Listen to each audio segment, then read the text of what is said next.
اس وقت ہم یہاں پہ جیپنیز سینسیشن کے ایونٹ میں موجود ہیں، جس کی نظامت آج ہمارے بہت ہی پیارے دوست جناب کیسر اعجاز چٹھا صاحب نے کی.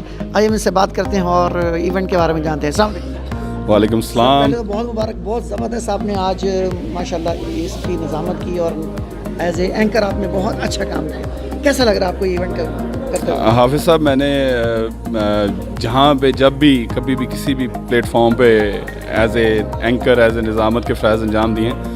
میں سمجھتا ہوں یہ میرے لیے نہیں، میرے پاکستان کے لیے ایک آنر ہے کہ جاپنیز ایونٹ اور ٹوٹل ڈفرینٹ نیشنلٹی اور ان میں ایک پاکستانی ہو اور سارے اس کو فالو کر رہے ہوں تو اٹس چھائے ہوئے تھے آپ، تو آپ اسٹیج کے اوپر چھائے ہوئے تھے. میں سمجھتا ہوں یہ میری ٹیم کی جو میری بیک پہ تھی، جس میں شمائلہ ہیں، بینش ہیں، بلال ہیں اور ہمارے مسرت بھائی ہیں، علی بھائی ہیں ہمارے، جنہوں نے بہت سپورٹ کیا اور ان کی موٹیویشن کہ بار بار مجھے پش کرتے تھے کہ آپ کر سکتے ہو، آپ کر سکتے ہو، کہ آپ میں وہ پاور ہے کرنے کی. تو وہ چیز دیٹس آئی تھنک یہ کراؤڈ بتائے گا میں نے کیسا کیا ہے. میں نے تو اپنی طرف سے کوشش کی ہے.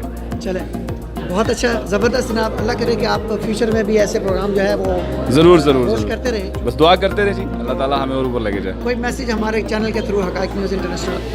حقائق کے لیے صرف اتنا ہی کہوں گا کہ وہ لوگ بڑے عظیم ہوتے ہیں جو حقائق دنیا کو دکھاتے ہیں. Keep it up, keep shine, keep smile, be positive.